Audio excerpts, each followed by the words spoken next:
எப்படி ஒரு master mind பாருங்களேன்.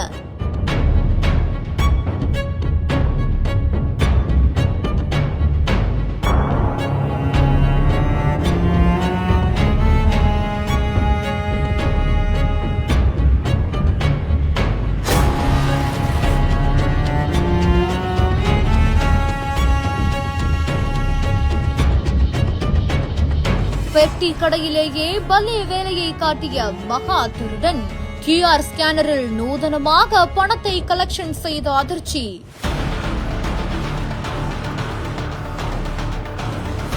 இது ஜூஸ் கேட்டாப்ல உள்ள ஃப்ரிட்ஜில் எடுக்க போனேன். அந்த நேரத்தில் வந்து ஸ்கேனர் வெளியில் ஒட்டிருந்துச்சு. ஸ்கேனர் மேலேயே அவர் ஒரு ஸ்கேனர் வச்சு கிழிச்சு ஒட்டிட்டு இருந்து போயிட்டாப்ல. பார்க்கல.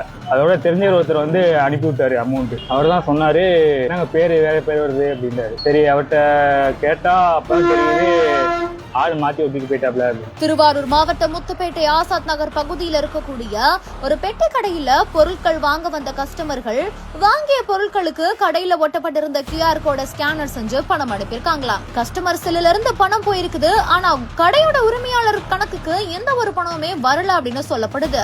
இதனால சந்தேகமடைந்த கடை உரிமையாளர் கடையில ஒட்டப்பட்டிருந்த QR கோட ஸ்கேன் செஞ்சு பார்த்ததுல அதுல இவர் பேர் இல்லாம வேற ஒருத்தரோட பேர் இருந்திருக்குது. இதனால அதிர்ச்சி அடைந்த காவல் நிலையத்துக்கு தகவலை தெரிவிக்கவே சம்பவ இடத்துக்கு வந்த போலீசார் அங்க இருக்கக்கூடிய CCTV கேமராவை ஆய்வு செஞ்சு பார்க்கும் பொழுது அவருக்கு ஒரு பேரதிர்ச்சி காணப்பட்டிருக்கு. அதாவது பச்சை கலர் சட்டை பேண்ட் எல்லாம் போட்டு டிப் டாப்பா பிசினஸ் மேன் மாதிரி வந்த ஒருத்தர் கடைக்காரர் கிட்ட ஜூஸ் பாட்டில்ல கேக்குற மாதிரி கேட்டு கடைக்காரர் உள்ள போனதுக்கு அப்புறமா ஏற்கனவே ஒட்டப்பட்டிருந்த QR ஸ்கேனர் மேல அவர் ஒரு QR கோட ஒட்டி இருக்காரு. அதுக்கப்புறமா வந்த கஸ்டமர்ஸ் அனுப்பின பணம் எல்லாமே இப்ப அந்த மனுஷனோட அக்கௌண்ட்டுக்கு போயிருக்குது. எப்படி எல்லாம் இந்த காலத்துல திருடுறாங்க பாருங்களேன் அப்படின்ற மாதிரியா காவல்துறையினரை அதிர்ந்து போய் அதுக்கப்புறமா அந்த குற்றவாளியை தேடிட்டு வந்திருக்காங்க. இதே மாதிரி அவரு பல கடைகள்ல திருட்டு வேலையை பார்த்ததாகவும் சொல்லப்படுது. இந்த ஒரு மர்ம நபர் குறித்து இப்ப போலீசார் தீவிரமான விசாரணை நடத்திட்டு வராங்க.